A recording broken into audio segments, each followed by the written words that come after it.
vezes, do deputado Jair Bolsonaro, eles têm uma ânsia de ouvirem um discurso inteiramente uniformizado.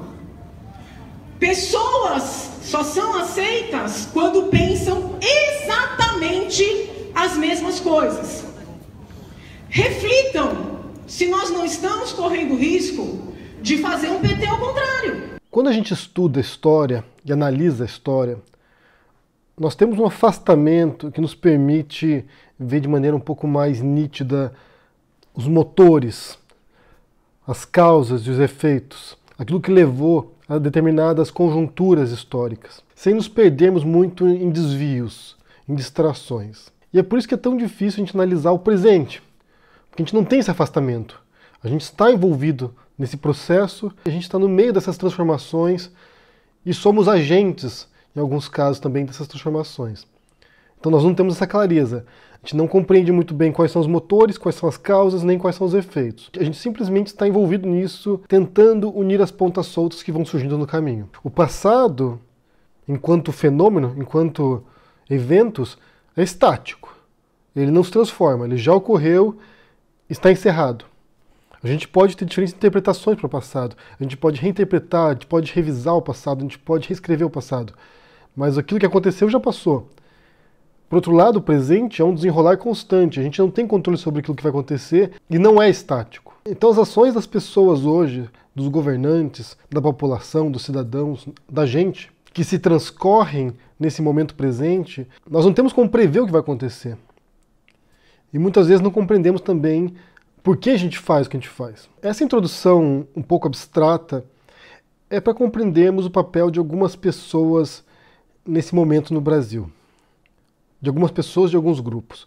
Ontem eu vim aqui e falei do MBL, de como o MBL está se recusando a participar das manifestações pró-governo que ocorreram no final de semana, e ao mesmo tempo, como o MBL também foi um dos agentes importantes desse momento, de como eles atuaram para criar um cenário político, para instigar uma divisão, para instigar uma polarização política, de como eles são uma das causas desse momento tóxico na política brasileira. E outra agente desse processo também, uma das que contribuíram para isso também, é a agora deputada Janaína Pascoal. Ela era professora de Direito Penal, foi uma das autoras do processo de impeachment da Dilma, alinhou-se ao PSL, que é o partido do presidente, e também se alinhou ao Bolsonaro.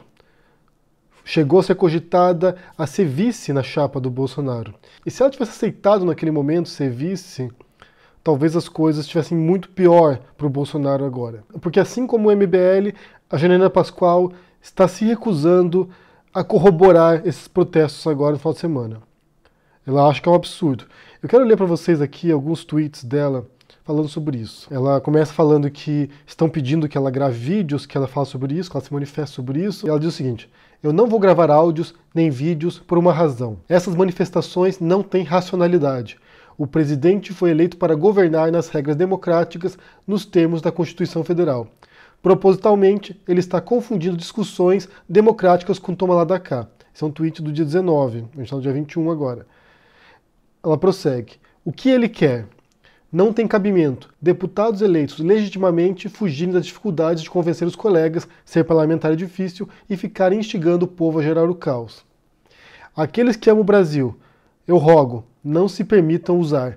Não me calei diante dos crimes da esquerda, não me calarei diante da irresponsabilidade da direita. Estão causando um terrorismo onde não há. As pessoas estão apavoradas, escrevendo que nosso presidente está correndo risco. Ele não é amado pela esquerda, pelos formadores de opinião, é verdade. Mas quem o está colocando em risco é ele, os filhos dele e alguns assessores que o cercam. Acordem. Dia 26, se as ruas estiverem vazias, Bolsonaro perceberá que terá de parar de fazer drama para trabalhar. Vamos enfrentar os adversários, que são muitos, com argumentos. Há tempos, não temos um ministério tão bom. Profissionais de ponta, nas pastas adequadas, orientados por boa teoria, bons valores, com experiência prática. E o presidente gerando caos? Pelo amor de Deus, parem as convocações. Essas pessoas precisam de um choque de realidade. Não tem sentido quem está com o poder convocar manifestações. Raciocinem. Eu só peço o básico, reflitam. Essa é a Janaína Pascoal, como eu disse, cogitada para ter sido vice do Bolsonaro na campanha eleitoral e ela se recusou, ela disse que tinha razões pessoais que ela não poderia aceitar e pertence ao partido do presidente e faz parte da base aliada do presidente. Ela vem aqui no Twitter dizer que ela não concorda com essa mobilização, que acha um absurdo isso e que as pessoas não podem deixar se manipular por isso. Como vocês viram no vídeo do começo aqui, a Janaína Pascoal atacou essa ideia de as pessoas se fecharem num bloco único, monolítico de pensamento, sem permitir divergência. Segundo ela, isso era como o PT operava, um bloco monolítico, sem divergência, sem indagações, sem reflexão, e ela não queria que o PSL se tornasse isso. O que me parece uma tremenda contradição. Quando você acompanhava a retórica do Bolsonaro e dos eleitores do Bolsonaro logo na campanha, você já percebia que não havia espaço para divergência, que não havia espaço para o contraditório, que não havia espaço para debates. É que ela não tivesse percebido isso antes, embora o discurso dela já indique que ela percebesse isso, e não tem se voltado contra isso muito antes também, assim como com o MBL, uma dose de oportunismo da Janaína Pascoal. Ela se aproveitou dessa onda do bolsonarismo, se aproveitou desse crescimento do conservadorismo no Brasil para se eleger deputada, foi uma das mais votadas de São Paulo, e agora, pelo que tudo indica aqui, ela vai bater de frente com o Bolsonaro. Isso se acentuou. Ontem houve uma discussão no grupo do partido, do PSL, no WhatsApp, e a Janaína Pascoal ficou indignada lá dentro. Ela disse o seguinte aqui, olha: amigos, vocês estão cegos. Estou saindo do grupo, do WhatsApp, vou ver como faço para sair da bancada do PSL. Acho que os ajudei na eleição, mas preciso pensar no país. Isso tudo é responsabilidade. Depois ela se refere sobre um vídeo que o Bolsonaro compartilhou do pastor, dizendo que o Bolsonaro era o eleito de Deus, uma pessoa que veio para salvar o Brasil. Ela fala o seguinte: eu peço que vocês assistam e me respondam se um presidente da República, na plenitude das suas faculdades mentais, publicaria um vídeo desses. Por favor. Então o que você observa nesse momento, primeiro, é uma radicalização do discurso, um presidente que joga a culpa das dificuldades dele, enquanto presidente, enquanto articulador político, ele não é articulador político, enquanto desarticulador político, que joga a culpa dele, da ineficácia dele, da incompetência dele, das pessoas que o cercam, dos filhos dele, do Olavo de Carvalho. Ele pega a culpa de crises que ele criou por conta própria e quer atribuir ao Parlamento e ao Supremo Tribunal. Ele não consegue dialogar com o Parlamento, ele não consegue dialogar com o Supremo, ele comete erros e ele quer pôr a culpa nos outros. Ele quer mobilizar agora a base dele, a base eleitoral dele, principalmente a base radical, provavelmente, porque a base moderada provavelmente já está meio emputecida também. Quer mobilizar a base radical dele para forçar o Parlamento e o Supremo a se curvar diante do presidente. Isso que ele tem feito está na cartilha do populismo. E aqui eu quero definir o populismo de acordo com um dos maiores teóricos do assunto, que é o Casmud, que é um sociólogo, e ele diz o seguinte: definição de populismo: uma ideologia que considera a sociedade como sendo separada em dois grupos homogêneos e antagonistas, as pessoas puras, entre aspas, versus a elite corrompida, entre aspas, e que defende que a política deve ser uma expressão da vontade geral do povo. Então o que faz um político populista? Assim como faz o Bolsonaro, que é um político populista. Ele diz que ele pertence ao grupo das pessoas puras, e quem o elegeu também faz parte disso, as pessoas eleitas por Deus, provavelmente, e que eles estão confrontando uma elite corrompida que não permite que as pessoas puras atuem. Então, no caso do Bolsonaro, já elegeu várias elites corrompidas, né? Segundo ele, os professores universitários, universidades, os estudantes universitários fazem parte dessa elite, os comunistas também fazem parte dessa elite, como você vê na frase do Weintraub, né, do ministro da Educação, que todos os bancos, todas as empresas, todas as organizações são controladas por comunistas, então eles fazem parte de uma elite corrompida, e essa noção está na base da teoria conspiratória do marxismo cultural, de que existe uma elite intelectual, cultural, artística e política também, e econômica às vezes, que é comunista. E nesse final de semana o Bolsonaro também disse que o problema do Brasil é a classe política. Então, novamente, você vê essa noção de uma elite corrompida, da qual o Bolsonaro faz parte e fez parte durante quase 30 anos. O Bolsonaro faz parte dessa classe política que ele condena.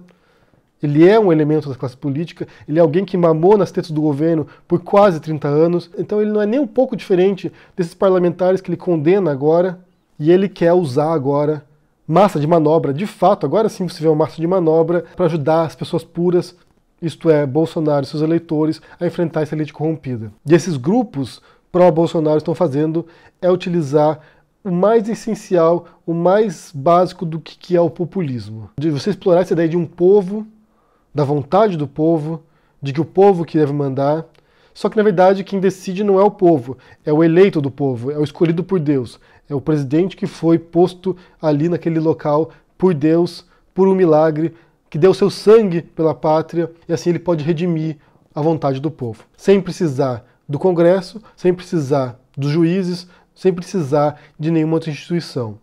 O povo, junto com o eleito de Deus, podem fazer as mudanças. Essa é a lógica deles, essa é a mentalidade que eles querem defender. E essa mentalidade, como eu já disse anteriormente, é completamente antidemocrática. Porque a democracia que existe hoje no Brasil e em vários países não é os moldes da democracia grega, por exemplo, que era uma democracia direta. Você tinha lá os cidadãos, eles se encontravam, todos tinham um voto, os representantes eram escolhidos por sorteio, então não é esse modelo. O modelo brasileiro agora é de uma democracia representativa. Então você tem a população votando para escolher deputados, para escolher o presidente, para escolher o governador, o prefeito, vereadores, para escolher os seus representantes na política. É claro que a população tem a tarefa de fiscalizar e de cobrar os seus representantes, mas nesse sistema, a vontade do povo é delegada para os seus representantes. Então você escolhe aquele representante que melhor defenderá os seus interesses. E esses representantes vão debater no parlamento, que parlamento se chama justamente isso, local de debates, local de fala. Eles vão debater no parlamento para juntos chegarem a uma solução. E é justamente isso que o Bolsonaro quer cortar. Ele quer cortar esse canal de debates, esse canal de dissidência, de busca por soluções através de votações de consenso. Ele quer, eleito por Deus, decidir o que é certo para o Brasil e que todos os demais obedeçam. Ele quer derrubar essa elite corrompida, como disse, do qual ele faz parte, ele quer derrubar essa elite corrompida para que ninguém obstrua o caminho dele. Sendo que essas pessoas que estão obstruindo o caminho dele são também eleitas pelo povo. A população também foi lá e escolheu essas pessoas para representá-las. O Bolsonaro, basicamente, ele quer governar sem precisar consultar, sem depender de representantes eleitos pela população. É contra isso que a Janaína Pascoal está agora se erguendo. Enquanto que, por um lado, é louvável o que a Janaína Pascoal está fazendo e o MBL também está fazendo, como eles estão se posicionando agora, por outro lado, não dá para tirar a culpa deles também. De como eles também são responsáveis por esse momento. De como, se a gente chega agora com esse presidente maluco, descontrolado, ineficaz, é porque em algum momento passado, recente, você teve MBL e Janaína Pascoal atuando, contribuindo ativamente para desestabilizar a democracia no Brasil. Talvez estivesse pensando que estavam fazendo bem, talvez estivesse pensando que eles estavam fazendo algo bom para a democracia. Mas, no final das contas, o que eles fizeram foi uma ruptura do pacto democrático, uma desestabilização da democracia que levou à eleição do Bolsonaro. A Janaína Pascoal é responsável por isso também. Não se esqueçam disso. Ela tem toda a razão em se indignar contra essa manifestação agora, pelo absurdo que ela representa, mas ela também é culpada por isso. E como eu disse no começo, por estarmos no meio desse processo, presente, as coisas ocorrendo, se desenrolando, a gente tem como saber aonde isso vai levar.